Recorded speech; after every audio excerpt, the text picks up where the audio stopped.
everyone, and welcome to another episode of Connect with KB. I am Kristen Belzer, and it's so great to have you tuning in this morning. I want to welcome you to this great episode. We are going to talk a little bit about business and education and leadership and all the wonderful things that connect us to each other.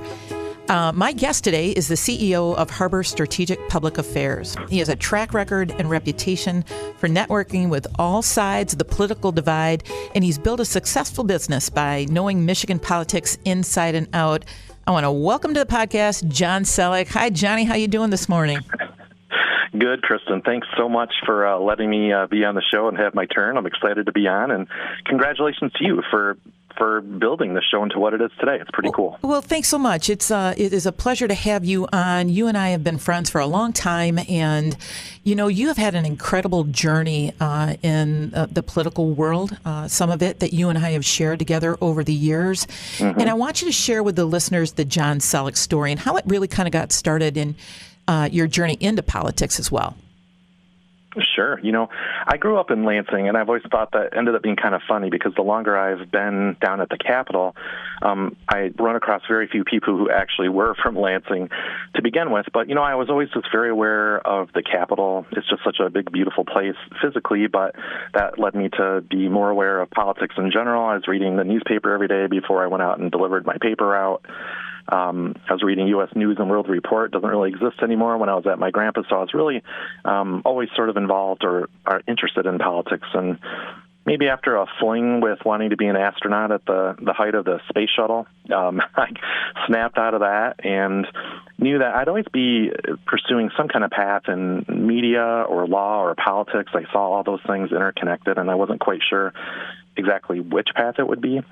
But at some point in middle school or high school, my father, who was a police officer and a small businessman, became an accidental politician. He ended up being on a township board after a crisis. And, I think I kind of got the political bug at that point. We were, as basically kids, going door to door and handing out flyers and putting up yard signs and seeing my dad on television and the news and things like that. That got me pretty interested in or accentuated my interest in media and politics.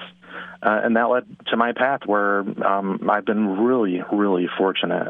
Sometimes I like to remind myself it's due to hard work, but there's a lot of luck and other people along the way who helped. So I was fortunate in my very first job out of college to work for Governor John Engler. It was a life-changing experience that put me to where I'm at today. I worked for the state Republican Party at one point. I got to spend some time out in Washington, D.C. When President George W. Bush first was elected, and worked in the state legislature and the House for 6 years. I got to work for 2 state attorneys general, another completely amazing experience. But I think something that was nagging at me all along was the threat of entrepreneurship in my family.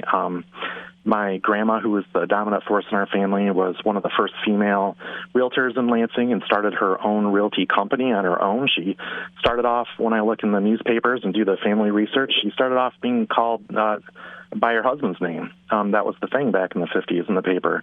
And she ended by the 70s and 80s being B. Sellek, being herself. And so that set that path off in my head. My father was a small businessman, as I said, and I knew I always wanted to give it a try. And, it's not easy. It's not always lacking from fear and wild working hours, but here I am. Well, and here you are. And, I certainly understand the entrepreneurial dream. It takes someone who is completely bold at moments and a risk taker. And you've had some great success with Harbor. And let's talk a little bit about that. Not only, the company, and let's talk and please promote it, but, the work that you're doing with other people, too, and the collaboration that you have. Sure. Well, I had thought about going right out into what I would consider to be more straight-up public relations work. And I had offers to work at less political, just more straight-up public relations firms, and I still enjoy that work more so. But one thing that I figured out is you have to assess your talents and your skills and your experience and what sets you apart from other people in your industry if you're going to stand out. So I've kind of gone down the path. I think I had to create for myself, where I see a hybrid of all the communications work that I did working for statewide officials like, 2 attorneys general and then the legislature, my knowledge of how Lansing works, how the legislature works, and then all the time I put in working on political campaigns.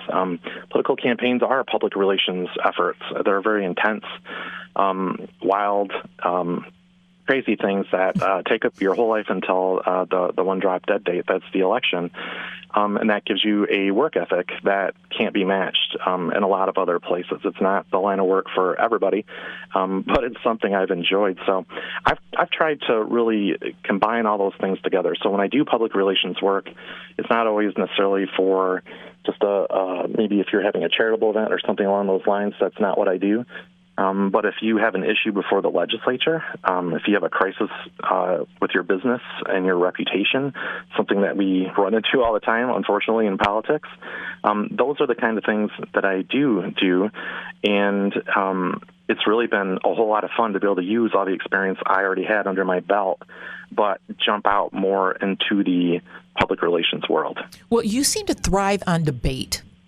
I've noticed that about you in a really good and healthy way, the opportunity to banter with people about ideas and thoughts. And how do you find yourself agreeing to be disagreeable? Well, age, maybe? Yeah. I think part of it is, I grew up in a family that fought and argued all the time, so I didn't really want to repeat that. And I'm not always able to escape that, to be honest. But my initial exposure to politics, like I said earlier, was working for John Engler. And 2 people who passed recently kind of frame the influence I had when I did start off in politics on that front. Attorney General Frank Kelly, a Democrat, and former legislator, a Republican, Shirley Johnson. They were from the Engler era, but they were very well known for where they stood. You never mistook what their position was, what party they were in. You don't have to give those things up at any point. But they also knew how to work together, because I think then compromise was not the dirty word. Failure was the dirty word. And failure to govern and failure to do our jobs and follow Brinksman politics at all times was something that was avoided at all costs. So I saw right from the start when I was 23 years old that a Democrat, Frank Kelly, and a Republican, John Engler, knew what their jobs were. They knew they had to work together. Those 2 areas are completely intertwined, the Attorney General's office and the Governor's office, and they did that. They treated each other with respect. They didn't leak contents of their meetings with each other. They didn't go out and stab each other in the back, even though they knew at times they were going to be at loggerheads. They were going to be on opposite sides, but they knew not to make it personal, and they knew not to make it a zero-sum game. And I think that somewhat weighs into my experience. The other part would just simply be the time that I spent in the legislature. That was probably one of my favorite things that I ever did, working in the House of Representatives. I got to spend a lot of time in committee meetings and on the House floor, and even as a staffer. You were in that big building that has the road runs right underneath it across the street from the Capitol, the Anderson House office building, and all the state representatives are together. They're not put there by party. They're put there by their district number. So the offices on either side of you or on your floor are not necessarily all the same partisan basis. And you start to realize that we are all working for the same people. We're all working to achieve similar goals. We want our country and our state to be successful, and you just find out that you get to see the human side of everybody that you're around because you're around them every day. And all those things, I think, for me, fortunately, work together to allow me to have those those tough kind of conversations, but still want to be friends at the end of the day. Yeah, and you and I had both worked when we didn't have term limits. Do you think term limits has really impacted this? I do, and I think it's for a lot of reasons. It's not that there haven't been politicians that have been good at this.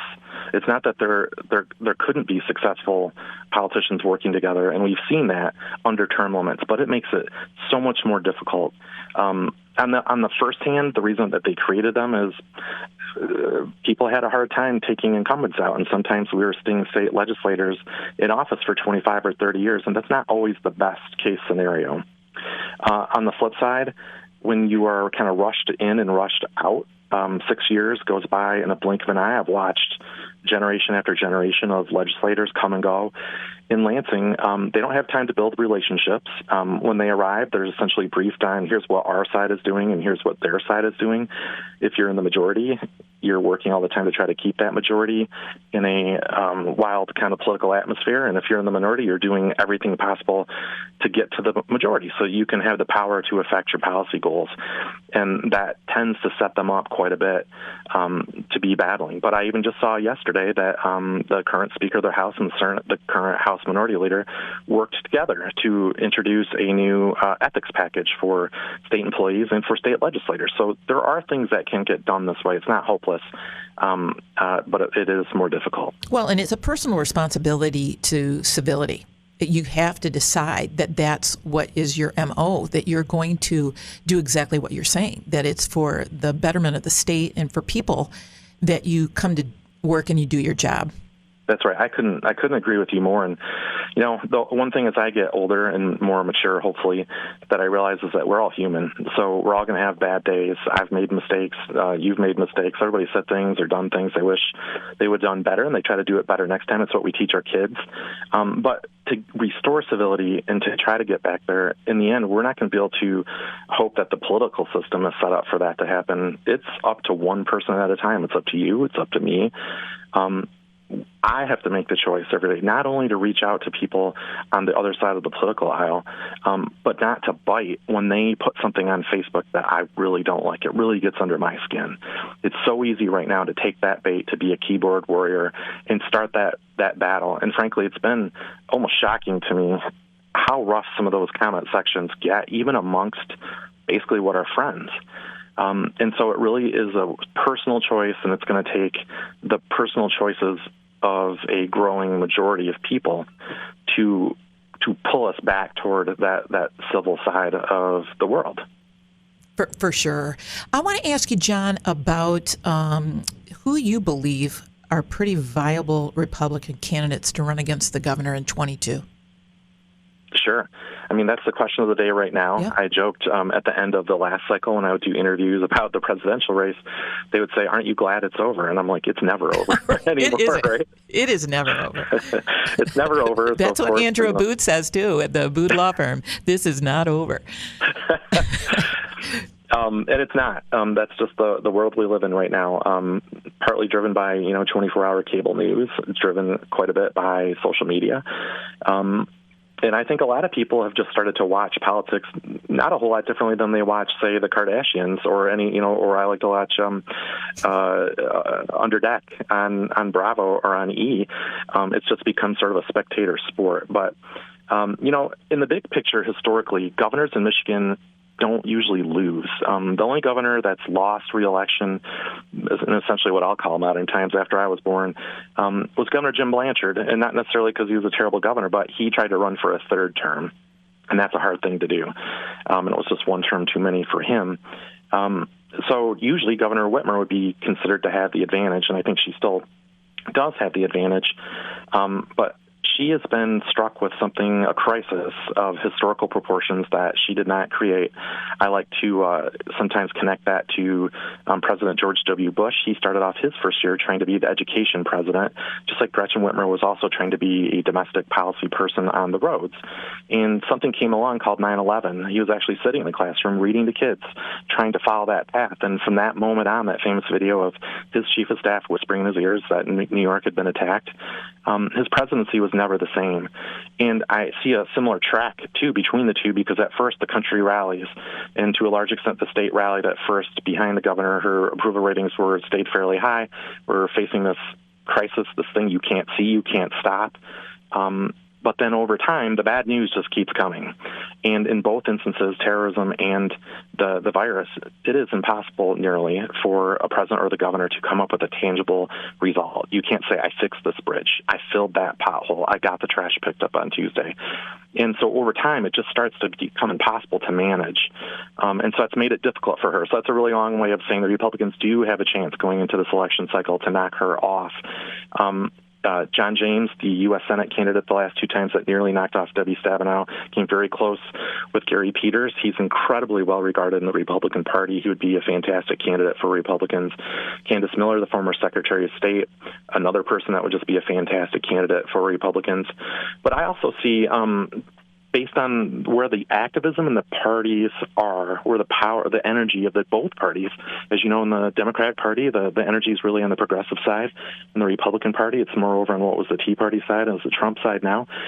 Either party is more apt, when they don't have a sitting elected person, to end up with somebody who comes out of the activist ranks, and we could very well end up seeing that in the governor's race in Michigan this cycle. Well, you know what? I so appreciate, John, the good work that you do, your commitment to politics, your commitment to civility. It is something that I applaud, and I really appreciate your friendship throughout the years, buddy. Same thing here. Thanks a lot for having me on. You bet. I want to thank my guest, John Sellek, the CEO of Harbor Strategic Public Affairs. I also want to thank my supporting sponsors, Marketing Resource Group, Governmental Consultant Services, Dowding Industries, the Michigan Chamber of Commerce, AF Group, AT&T, and the Fraser Law Firm. You can listen to all my podcasts at connectwithkb.com. Until we connect again, go live your best life. I'm your host, Kristen Belzer.